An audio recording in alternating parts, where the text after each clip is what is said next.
What's going on, guys? This is me, Sin, and we are back with Ethan SENECAL. Yo, how's it going, my man? I'm pretty good. Couldn't be happier. You bubbled last round. I feel your pain. Yes. It really sucks. Yeah. But anyways, do you have any shoutouts before we start this deck profile? Yeah, for sure. So shout out to my whole group. Can name off so many people right now. Shout out to Cole first. He's the one who helped me theory the Live Twins. We switched a week before the YCS to theory this deck. Shout out to Colton, Devin, Al, Josh, and Devin also have YouTube channels that go by DeadDrawSyA and Big Shmoke. They will be in the description box below. Shout out to Zach, Alex, Gerald also, Mac. Shout out to Jonathan for lending me my third Kisa kill, Evil Twin, and my 3 crossouts, because I got rid of my crossouts for my last ulti Imperm, Oh which my I shouldn't have. Yo, imagine trying to max rarity Evil Twin. That's one big minus, man. Your bank account definitely minuses. No, definitely. Jesus. To start it off, we have the 3 pink, the 3 blue. Alright, so the first card was the starter, right? It's Leo. Yeah, these are the starters. I've seen some people just play the 2 of these, but I found just from playing that, like, the only way you lose with this deck most of the time is if you don't see these names. And yes, you do have 6 of them, and you do have password, you do have home, snitch, but sometimes you just don't see those cards and you don't get started. So I just want to maximize on these, and especially since you play desires, you don't want to banish your names. How many times have you, like, hard bricked with this deck? Like, not a single starter at all? Actually, 2 of my losses in Swiss, I would say, one of the games I didn't see a starter, and then the other game, 2 and 3, I didn't see a starter either. It was just like, couldn't play through his hand traps without my starters. Then we have the 2 extenders. We play the 2 frost and the 1 treat. This one is just infinitely better because this lets you draw a card, while this just has a niche battle phase effect. Reduce a monster's attack on your opponent's field after an Evil Twin takes battle damage. A lot of times this is the one you want to have engraved because on your opponent's turn you're going to draw into something, which could be another hand trap or something. Very important to get this one engraved instead. Oh, and then we also play the big one. The purpose that it serves is basically it's for Sunny's graveyard effect. What Sunny allows you to do is banish it and then have a non-targeting send if you send an Evil Twin from your field, hand, or deck. What it does alone, you don't really use it that much for. Now getting into the hand traps, we have quite a bit of space for this because we have the 3 imperms. Oh my god. Oh, my eyes. You're a little blind from that. We only have supers here. I do have alties in my binder, but I'm really scared to play with them because they're very flimsy. Then Nib as well. I elected last minute to play 2 Ash and 1 Crow. If I could go back, I'd probably just play the 3 Ash, just because of how relevant DP was and Fusion Destiny. We play the 3 Sunny Snitch, 3 Secret Password, and 2 Home. So these are essentially all 1-card starters. Secret Password searches for your spells and traps. Sunny Snitches searches for your monsters, which are the Live Twin and Kisa kill. So Password searches Sunny Snitch, and Sunny Snitch searches the monsters. So you have 12 1-card starters. Yeah, that's a lot. And Yeah, also it a is. 1.5 card starter as well. Home is essentially the same thing, right? You just have to discard a card, but after the resolution, it locks you into Evil Twins from your extra deck. So remember that you can't make Zeus or your nightmares if you use this and then do your combo. We play the 3 desires. Broken. 3 droplets. This card's freaking broken in this deck. You could not play this deck without these. Like, these are just too good in this. Like, It's pretty nice. yeah. I guess you could, but you'd be missing out on a lot. We played 2 triple tactics. I really like this card, and I played it in my dragons as well. I don't know if I would play 3 of it, because oftentimes I find like drawing multiples of this suck, and especially if your opponent's not hand trapping you, then it just like you're just kind of shooting your own foot.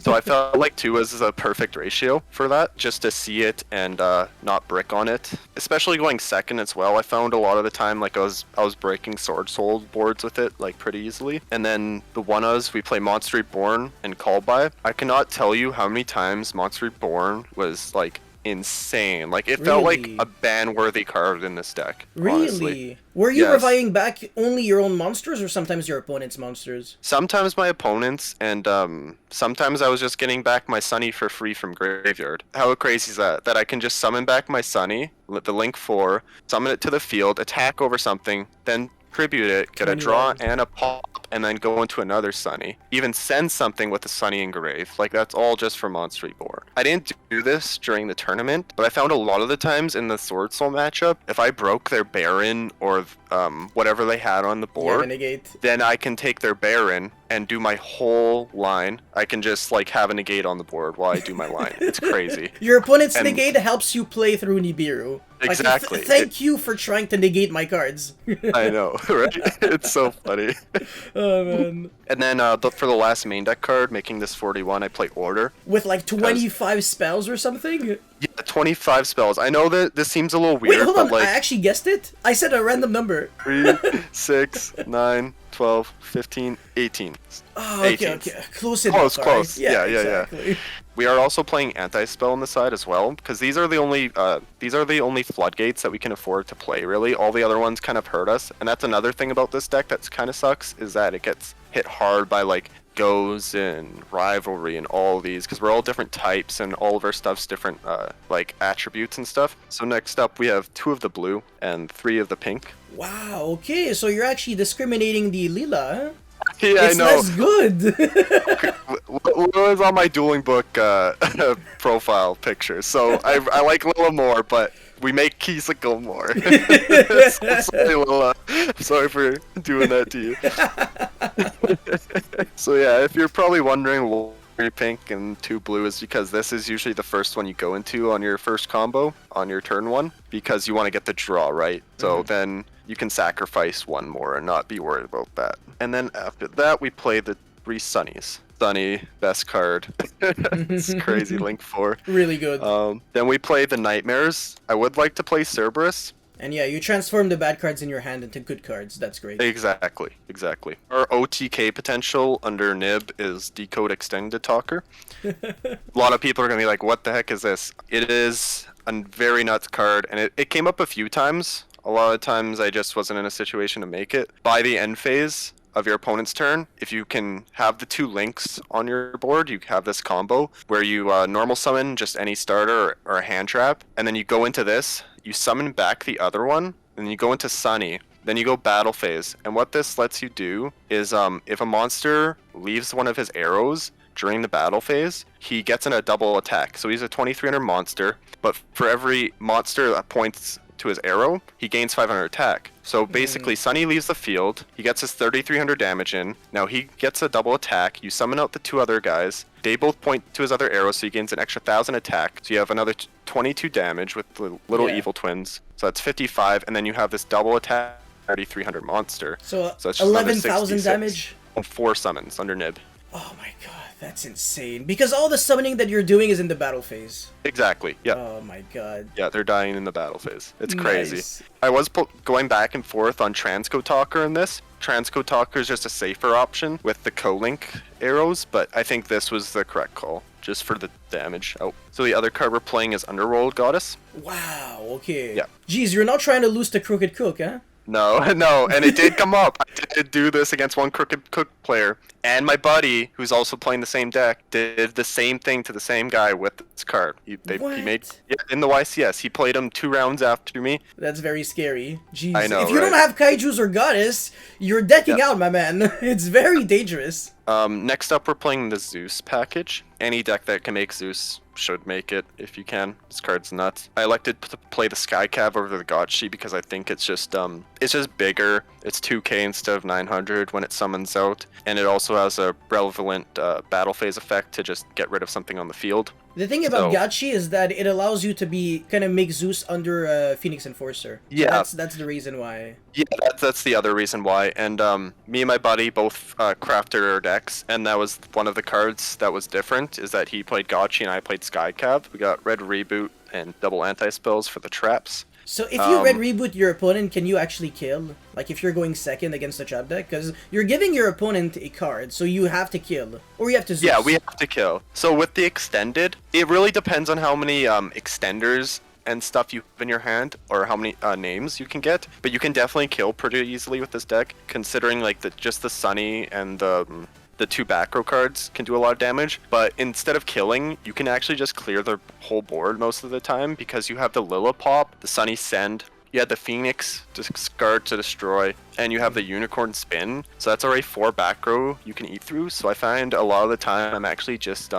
removing their whole back row if I don't kill them. Then we play actually the crossouts in the side. This might be a little weird. I've seen a lot of this in the main deck, whether it's 2 or 3. But me and my buddy Cole figured, like, we don't want to brick on this in game 1, or going second, sorry. And we don't want to brick against like a deck that doesn't play hand traps, like the Eldritch deck, decks that just don't play Nib in the main deck, because that's all we're worried about. So we figured that going into game 2 and 3, if we're going first, they're probably putting Nib into their side, and we're putting this into our main. Then we play 3 Cosmic, because Cosmic is so good right now. And it's also because of like the Scythe and DPE stuff. Like this is also a stop to that, if you know where their Scythe is, right? Yes, well, you should because of Dagda. Right. So Cyclone is great against Phantom Knight. It's actually very good. So you can just banish the Scythe and then not deal with that and continue your plays, right? So that's another out to it. That's why we elected to play this over Twins or something else. And then for the power hand traps, we're playing the Droll and Lancias in the side.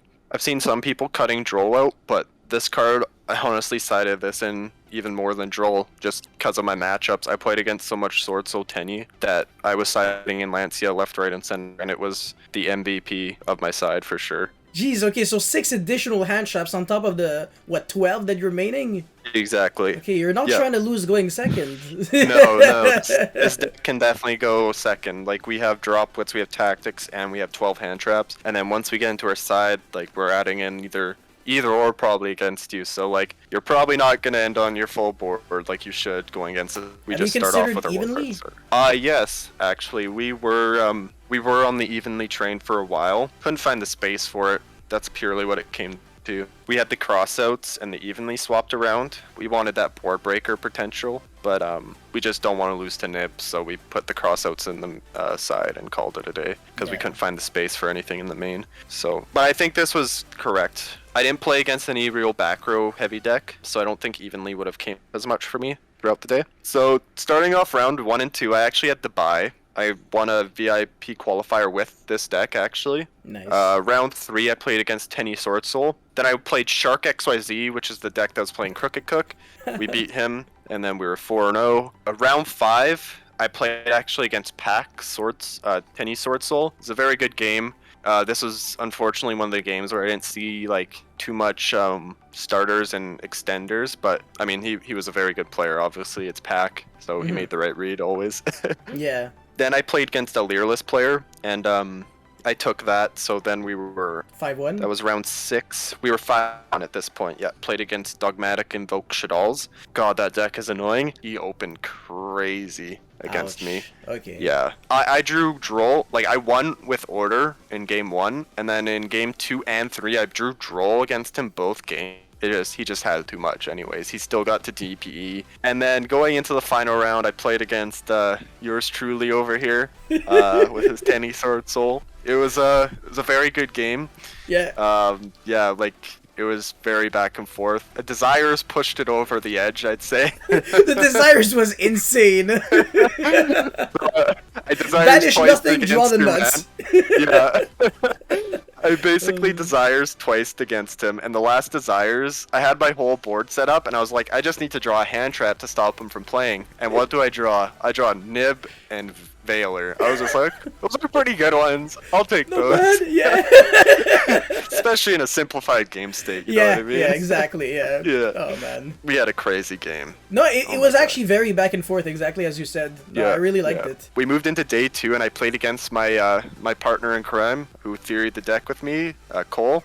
He was playing Live Twins as well, so we knew each other's decks inside and out, so... The next round, I played against a Beat Trooper D player, and yeah, very good game. Went to game 3. Yeah, took that loss, hard loss, and those are my matchups. I ended, what would that be? 7-3 7 and 3. Yeah, exactly. Yeah, Yeah. 7 and 3. Well, you had Yeah. a really good run, so you can be proud of yourself. Yeah.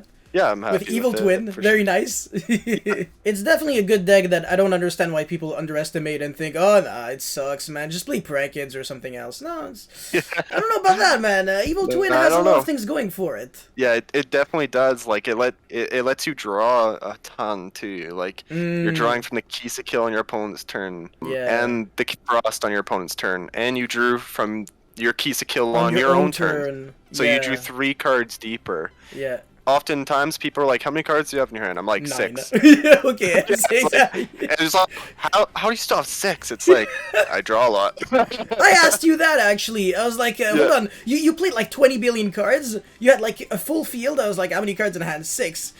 25 actions later, how many cards in hand? 6. How? 6. What's going on here? Are you cheating by any chance? Oh man! All right, that was awesome. I was playing. The deck does that, yeah. Yeah, no, definitely. Yeah, a lot of draw power to see those hand traps that you're playing. So it's oftentimes just getting into a grindy state with your opponent, and most of the time, Sunny in a grindy state's gonna win you a match. So. Insane. Except if it gets hit by Ghost Bell. So that's pretty much it. Do you have any last words or anything? We're gonna top the next one. You got this, man. I believe in you. Top the next one. Saskatchewan represent. Yeah. Canada Saskatchewan represent. Yeah. For Team SYA, we'll get that top. Yes, sir, man. Let's go. Yeah. Team SYA. Huge thank you, Ethan, for this beautiful deck profile. Yeah. Shout outs to you and your team, as well as the 2 YouTube channels that you've told me to shout out, so they will be in the description. Yeah, I appreciate that so much. Yes, my pleasure. And DeadDrawSyA and Big Shmoke, yeah. Perfect. Awesome. Well, thank you guys so much for watching this video. Don't forget to like and subscribe. I'll see you guys next time. Peace.